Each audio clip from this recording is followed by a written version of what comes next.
Hey there guys, and welcome back to Pokemon Ruby. It's finally time for the 8th and final gym battle against Wallace, the Water-type trainer, and owner of a fancy sex dungeon in a meat freezer. Yeah, Wallace, you can hide it all with your flaming outfit and your fancy language, but you're a sex predator, man. You are fucked up. Anyways, gonna go with Hariyama first, because he hasn't really given me any reason yet to fail him. Or to misplace my judgment or whatever. Leader Wallace. Love Disc. Crap, Hariyama's male. Yeah, that's... Love Disc pulled the same freaking thing on me in the last episode, and I didn't learn from it then. Didn't seem to have learned from it. Whatever. Oh, sweet, it actually broke through it. Come on, one hit KO. Damn it, Hariyama. Come on, you can do this. Why am I outspeeding him all of a sudden? Lovedic's a pretty fast Pokemon. Speed is like its only stat that's actually below mediocre. Or above mediocre, crap. Messing up my words, man. Alright, Whiscash. He really tries to pull a trick on you with this one because it's immune to electric moves. But if you have a grass type, it's gonna be dead. Aw, man. Unless you're gonna boost its special defense through the roof. Alright, let's just see how much a Giga Drain does. It is 4 times effective after all.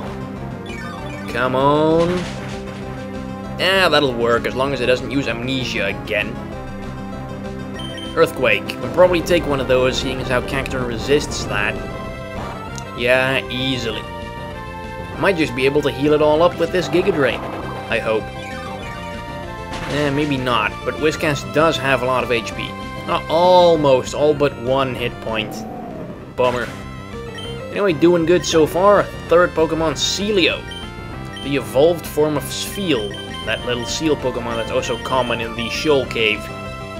It's a water and ice type, so if you have a grass Pokemon, get it the hell out of there. Celio. Weak to fighting, so Hariyama's probably gonna do quite a number on this one. Damn it, Hariyama, almost. Oh crap, don't get confused. I don't know why, but for some reason, almost every single time Water Pulse hits me, I get confused, even though the odds of that happening is only like 30% or something. It feels more like 80% to me. Then again, that may just be my personal opinions, whatever. Come on, don't get confused. You can do this, Hariyama. Sweet. Alright, down goes Celio. Taken out 3 of his, and I haven't even lost 1 of mine yet, so it's 6 against 2 now. However, he still has his 2 strongest. Next up, Seaking. Swellow. Let's see if you can do something useful for once. I know I'm just not bringing in Magneton or Cacturne, but I'm giving Swellow a try here. Use Fly. And he's going to Rain Dance. Crap, it's gonna strengthen his water moves and double his speed, because he has the Swift Swim ability. And that kinda doesn't work out for him there. Wow, Swellow, that's your strongest move. Way to go. Oh, Horn Drill. Sure, just whip out a 1-hit KO move and just completely destroy Swellow. She deserves it. Frickin' Swellow. Alright, Swampert. See if you can do something. Kinda wanna save Magneton and Cacturne because I think I'm gonna need those guys more against his final Pokemon than I'm gonna need Swampert. Water Pulse. Wow, and that's rain boosted. That's pretty pathetic, Seaking. Lower your speed. Still not gonna outspeed you because you still have Swift Swim going on, but it's probably gonna help. Somehow. Maybe once the rain stops. And he is really getting unlucky with his Water Pulse Confusion. I haven't even gotten it once, and he's used the move like 4, 5, 6 times. Of course, it barely survives and uses a Hyper Potion. Come on, Mud Shot again. I might actually be able to outspeed it now that it's got -3. And the rain stopped as well. So I'm totally gonna go first. Alright, one more. Don't whip out Horn Drill on me now. Oh, sure, go and do that. I might actually still outspeed him now because he has -4. And Swift Swim doubles his speed, but -4 means it's pretty much divided by 4, so it's still divided by half. And he still doesn't die. And he still doesn't use Horn Drill either, so hooray! Water Pulse ain't gonna do that much. Although, after 3 or 4 of those, Swampert's kinda barely hanging in there. Ice Beam for the lulz, even though Seeking resists it. I never understood that. Like, why does water resist ice? Ice freezes water, right? So how is that not super effective? Anyway, here comes this last Pokemon, Milotic. We faced one of these before and it was a huge pain in the ass then. And this one, okay, I was mistaken, it's not level 45, but still 43 is much higher than the entirety of my team. And it's got Ice Beam to deal with water types, or the grass types. I did not see that coming. Because usually gym leaders only use the TM on their Pokemon that they're actually giving out. Apparently he bought an Ice Beam TM for his Milotic. And with one of my 2 water type counters down, might be having a bit of a problem here. And wow, I'm screwed. All I have left are my physical attackers, and Milotic's physical defense is pretty damn high. At least the rain's over.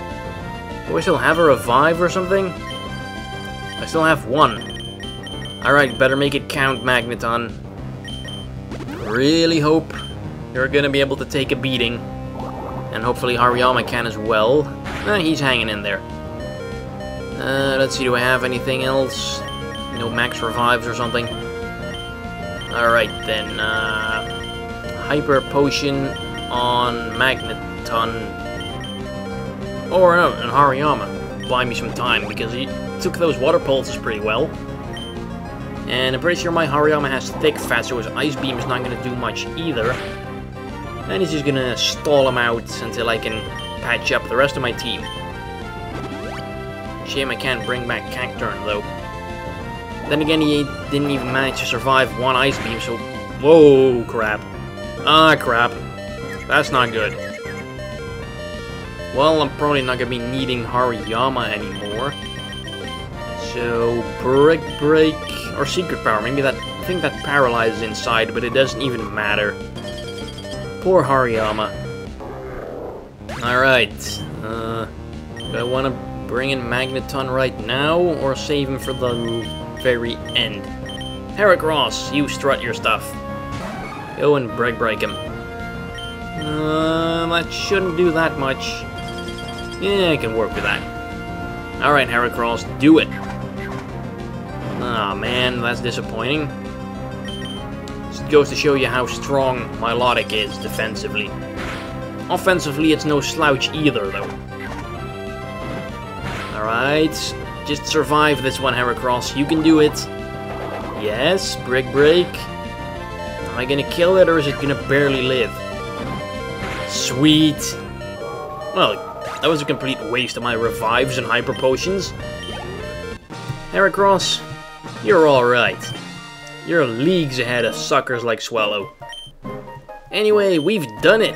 That's badge number 8, the rain badge. Yeah, that's what Wallace is best at. He's gonna make it rain over all of his bitches in the basement to forget the loss we just dealt to him. Poor women. Alright, he gives you a TM for Water Pulse, which probably not gonna use because Swampert has stronger water moves already, and I'm fairly certain that nothing else I have can learn it. Basically, Water Pulse is pretty useless on water types because water types are going to be able to learn better water moves.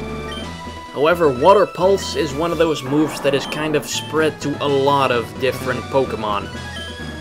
Like, a whole bunch of non-water types can learn Water Pulse, and it's a decent coverage move on most of them. I'm thinking stuff like Aggron can learn Water Pulse, for example, though I think Aggron can also get Surf, so Water Pulse would be pretty pointless. But I made pretty decent use of it on an Ambipom I had, which was a special attacking Ambipom. And Water Pulse was pretty good on it because it had Technician, which boosted its power because it is a base power 60 move, and that's what Technician does. But whatever, move the leader's house. we're gonna get rid of Dive, because I'm fairly sure that we're not gonna be needing it to go where we're gonna be going now. And we need Waterfall. So Dive is out and Waterfall is in. Which is probably only for the best, because I've never ever used Dive in a battle, actually, because it sucks. I mean, 60 base power for a 2-turn move, that is just pathetic. I can get nearly double that out of Surf. And that's a 1-turn move, so I can... Let's see, Dive does 60 damage, 60 power over 2 turns. And 2 Surfs, 2 times 95 is 190. Surf is basically 3 times as good as Dive. More than that. Alright, so the only gray area on the fly map is where we're going to be going. Evergrande City, nice name. And Moss Deep City is the closest. Well, maybe not, maybe Sootopolis is closer, but to swim out of Sootopolis you need Dive, and guess what I don't have anymore. So Moss Deep it is. Gonna be a long surf ahead of us.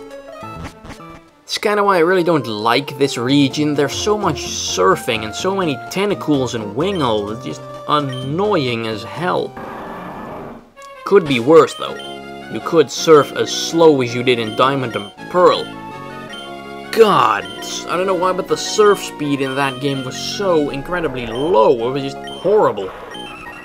Let's see, I have this rare candy, and Hariyama's the only one that's basically just leveled up, so... Level 38, Hariyama, you get a nice piece of candy. Even though I should have given it to Heracross for the great job he did in the gym battle. But Hariyama managed to stall Milotic out pretty decently, so I guess he deserved to be rewarded for that. Oh, what do we have here? Little secret island. Oh, and a fisherman. Fisherman, I will beat your ass. With my Magneton.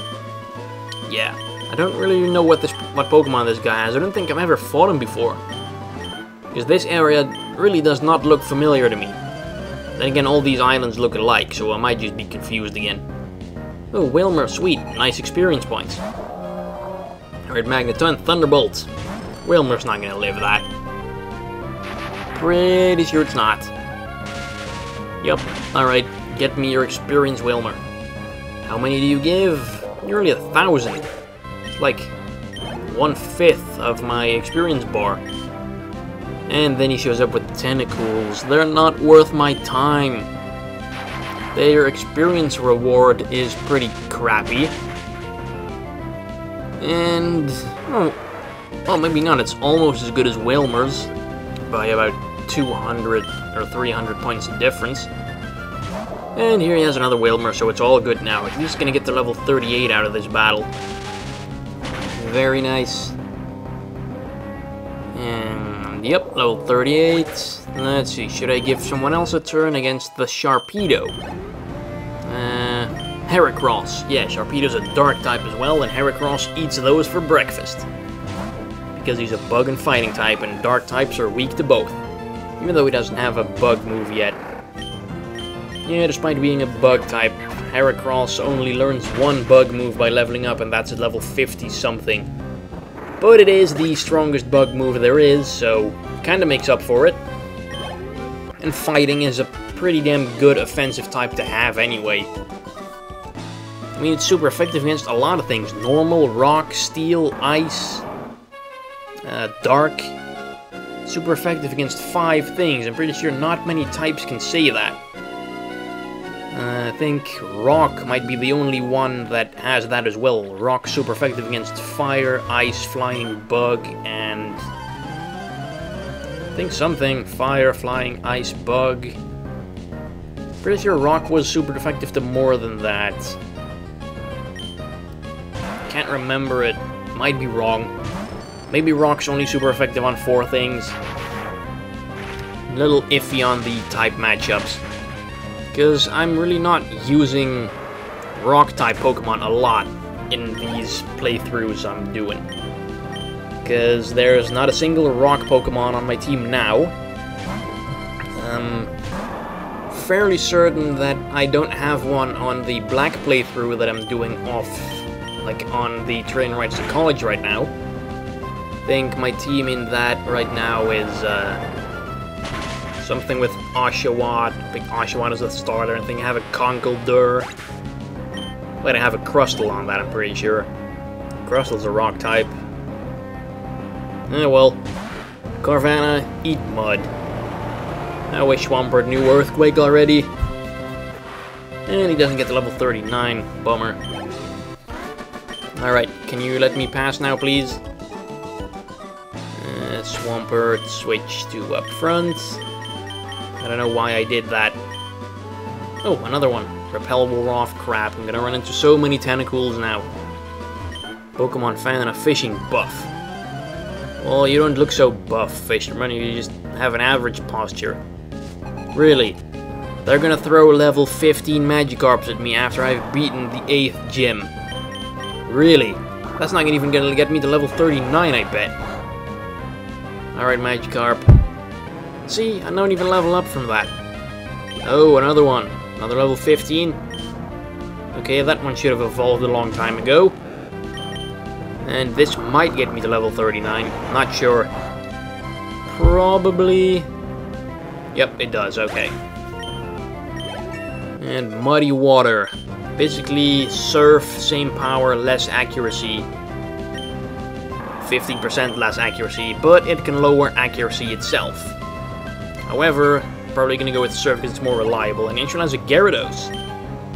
Magneton, you're up. Magneton eats those for breakfast. Gyarados, level 35. Finally, some opposition.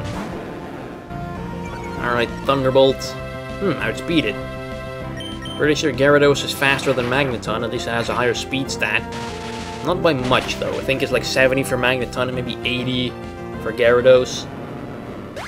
And another Magikarp. What an anticlimax. Cacturne, get rid of that one, probably. Magikarp, level? Seriously? Why in the hell would you keep it as a Magikarp until level 45? Why would you want a Magikarp for 25 levels longer than you have to? It doesn't learn any good moves by leveling up. I mean, Flail's decent, but Gyarados can get much better moves. Anyways, we will continue our voyages towards Evergrande City in the next part of Pokemon Ruby. Thanks for watching, bye-bye.